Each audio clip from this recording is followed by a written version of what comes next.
PGDMP. Good morning po sa atin pong lahat. Welcome back to our channel PGDM TV. Our verse for today, Proverbs 3, 5 and 6. Trust in the Lord with all thine heart and lean not unto thine own understanding. In all thy ways acknowledge Him and He shall direct thy paths. So God bless po. Good morning.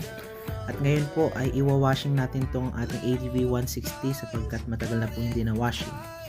Okay, so kukunin ko po ang ating pong hose. Ayan po. So, simulan na natin mga kaibigan, ka-team. So, ganyan po ang paglilinis ko ng aking motor, ng ating motor. Ayan. So, matagal pong hindi nagamit, ating pong lilinisan ito sapagkat magpapalit po tayo ng ating CVT pulley at fly balls. So, linisin po muna natin bago natin ito ayusin. So, kamusta po ang bawat isa? Thank you for watching PGDM TV, mga kaibigan, kapatid. At sana po ay makapulutan nyo po ng impormasyon ang vlog kong ito. So, dito po sa ating ADV 160 ay it is perfect, no? Perfect po ito sa mga lubak-lubak na daan, sa mga trail, no? Sa mga medyo alanganing mga lugar. Talagang good na good po ito. Okay? So, pagdating po sa riding comfort, very comfortable. Pagdating po sa suspension, napaka-stable po ng suspension nito. Kahit na malubak ka po, hindi mo masyadong ramdam ang lubak. So, ayan po, sprayan natin patuloy, no? So, sa mga nangangarap po na magkaroon ng mga motor, mga bagay na gusto nila, patuloy nyo lang po na ito pa rin ang pangarap. At syempre, huwag kayong makalimot sa Panginoon sapagkat ang Panginoon po ang nagbibigay ng mga hangarin natin o hangad natin sa buhay. So, simulan na po natin sabunan ang atin pong ADV.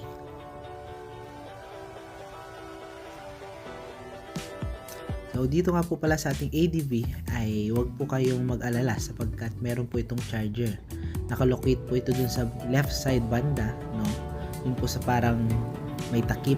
Yung bulsa po yun na may takip at meron po doong USB port kung saan ay pwede nyo pong idala ang inyong pong Type-C cable, no, para makapag-charge po kayo ng inyong pong cellphone. So no worry, free po ito.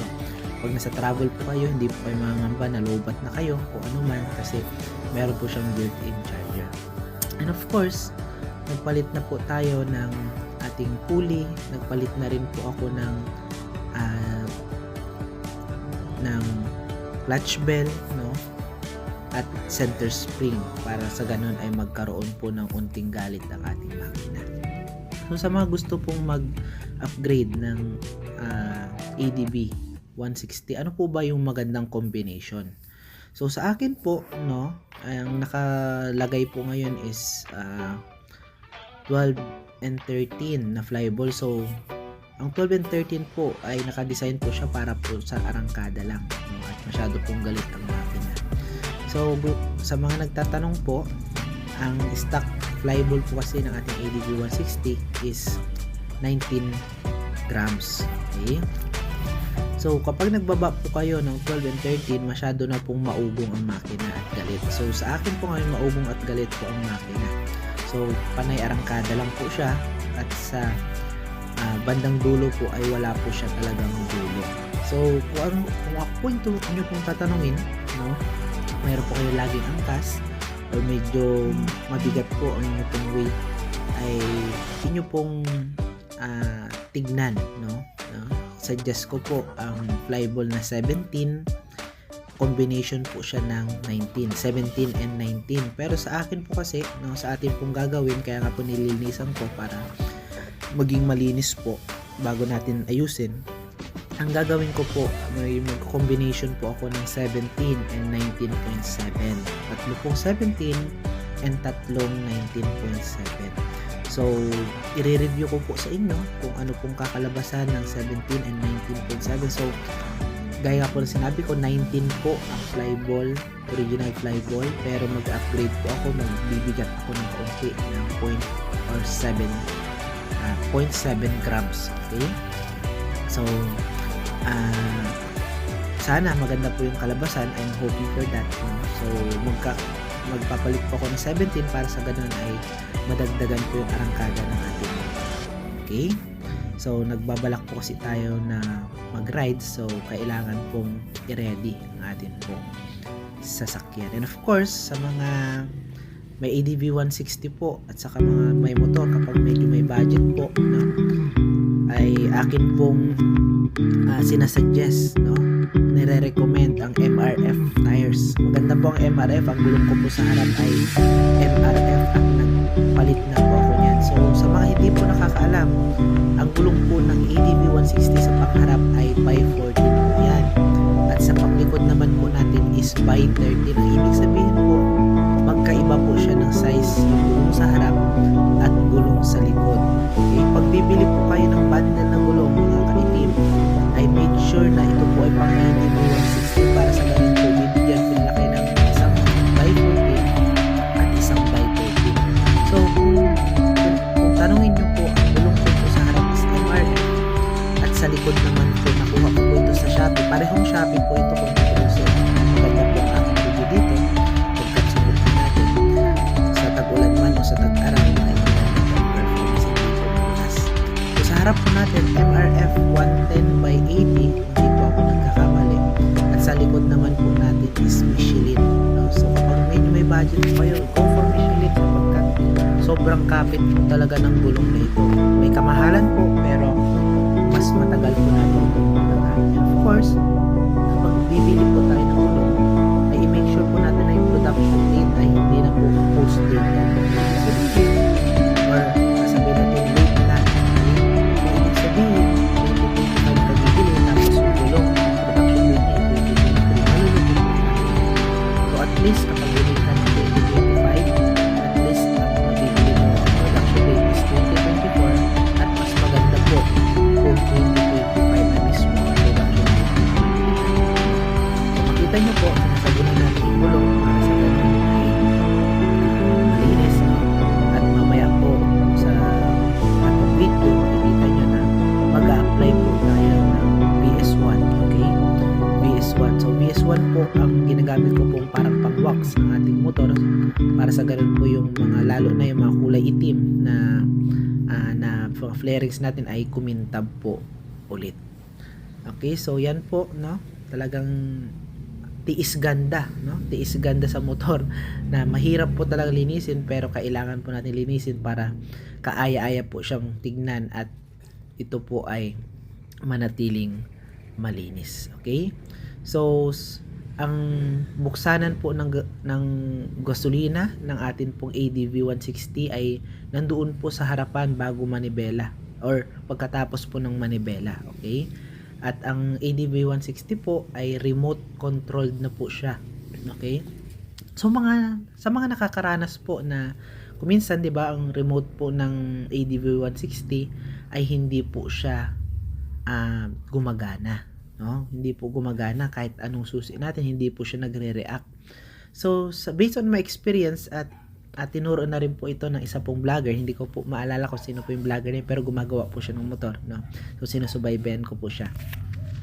Ay i-press nyo po, no, yung I think lower button nung ating remote, no, until such time na iilaw po yun ng green. Kung hindi ako nagkakamali, no, iilaw po siya ng green, then gagana na po yun, no. So yun po ang kadalasan nagiging problema po, no, kapag napipindot accidentally yung sometimes pagka ilang ayaw nang gumana sa pag pinaglaruan ng ating mga anak yung remote, then of course yung atin pong compartment, no, yung capacity po ay hindi po kasya isang full face helmet po dyan. So ang kasya lang po is yung half face helmet. Okay, so ayan po, so far wala po akong ginawang upgrades pa maliban sa ating CVT at sa dalawang gulong. So naglagay din lang po pala ako ng bahay ng ating plate number para hindi po mayupi-yupi, no. So yun po, tas naglagay tayo ng box sa likod. Okay, so yung budget meal lang pong box ang ating nilagay kasi wala pang budget. Okay, pero sa mga gusto po ng mga box ay maganda po yung mga pinopromote nila Sir Jowo, no. So balang araw, no, pag medyo magkapera tayo ay pupunta tayo kay Sir Jawo at bibili tayo ng ating takpaks. Okay? So, kulay red po, no, na model ito. Nagpalit na rin po pala ako ng air filter, genuine air filter.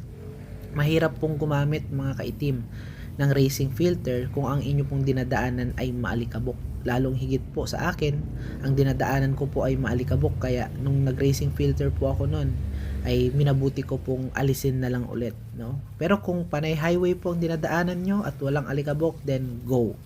Okay? At syempre, lagi nyo po yung bantayan ng linis, no? Every month, yan, mas lalo kapag lagi pong ginagamit, every month magpalinis po ng air filter. Kung washable po ito, ay hugasan at patuyuin ng mabuti. So, ayan po ang ating ADV 160, no? So, medyo matagal-tagal na rin po sa atin ito. At hindi pa po tayo masyadong naglagay ng mga upgrades. Okay, nag-lowered po pala ako ng kaunti sa harapan. Para sa ganun ay medyo yumuko po siya. Kasi masyadong mataas po din. Maalala ko po pala, nagpalit na rin po pala tayo ng upuan from Shopee. So maganda po yung nabili kong upuan, no? Kasi magaspang po siya, hindi po basta-basta dudulas yung atin pong puwetan. At ganoon na rin na sa ngayon po, ayan, nakita nyo sa video natin, nagbo-blower na po ako para sa ganun is yung mga excess na tubig sa mga pagit-pagitan ay matanggal po, no? Malaking bagay po kapag meron po kayong air blower. So sa Shopee po natin ulit nabili yan. So kung inyo po makikita, rechargeable po yan. Para sa ganon, hindi nyo na po kailangan pa na magsaksak, di ba? Nakakaano pag magsaksak ka pa sa saksakan.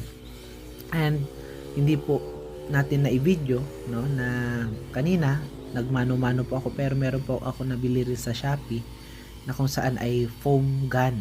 Okay, pag sinabi pong foam gun, yung pag nag-car wash ka po, yung sabon lalagay mo dun, then para siya magfo-foam pag lumabas, saka mo na lang siya gamitan ng esponja. So hindi po natin nagamit kanina. So lahat po yan sa Shopee. Marami po kayong mabibili sa Shopee, pero ang pagbili po sa Shopee, just be wise, sapagkat karamihan po magaganda, pero meron din po hindi mga magagandang item. Okay, so ayan po, no, yung mga singit-singit, ating sprayan yan, at nawa po ay makatulong sa inyo itong video na ito. Okay, so marami po ako nakikita, no? Sumali po ako sa ADV 160 group, sa group chat, no? At marami pong forum doon, no? May mga parts, may mga nagtitinda ng parts, makakaisip ka doon ng mga idea, no, na kung saan ay pwede mong i-upgrade sa inyo pong motor. Okay, so nililinisan po natin ito, nililiguan, kasi nga mamaya po ay i-vlog ko rin po kung paano natin babaklasin yung CVT, kung ano yung mga kailangang tools, no. So DIY po tayo mga kaitim. Sa mga gusto po mag DIY, mahilig po kayo sa motor at alam nyo naman magbaklas, or sabihin nyo ay alam nyo naman magkumpuni, no, mahilig po kayo sa DIY, ay pwede nyo pong sundan yung atin pong video mamaya after nito. Okay, maraming salamat po, no. So sana po tapusin nyo po ang panonood ng video na ito hanggang sa huli, para sa ganun kung mayroon po ako mga mabanggit pa ay inyo pong madinig at makasubaybay po kayo sa atin pong YouTube video. Maraming salamat po.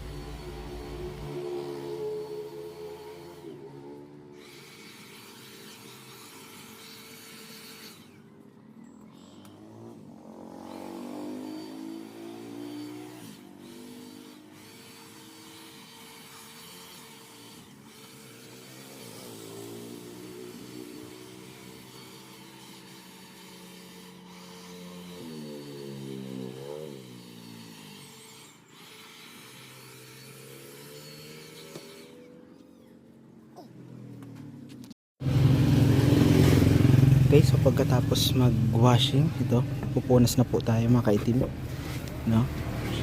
Kita niyo, ay pupunas tayo ngayon.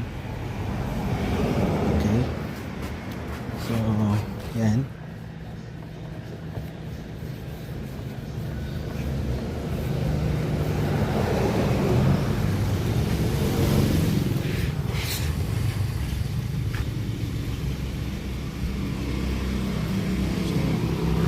halos tuyo na siya kasi blinower naman natin. So unting punas na lang. Mayroon mang basa-basa dyan ay minimal na lang talaga yan.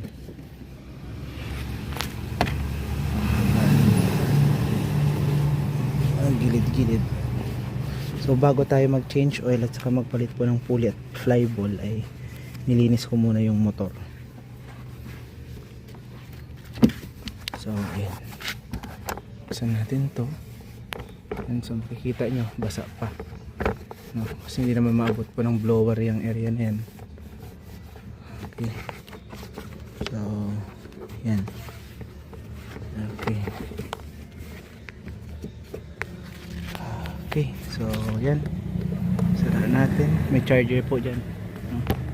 May pag-charge din dyan. Yan, yun, yan siya. Yan, so katatapos nating punasan at mag-apply naman tayo ngayon ng VS1. So VS1 po ang ginagamit ko dito sa motor, pero open tayo na mag-try ng ibang products kung may gusto pong magpa-try. Okay, so simula tayo dito.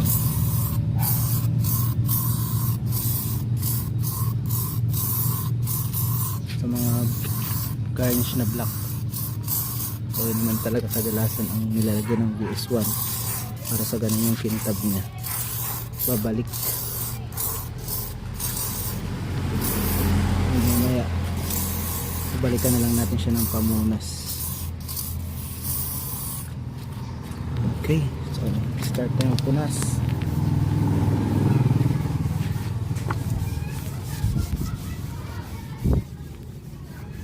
So ayan po, no?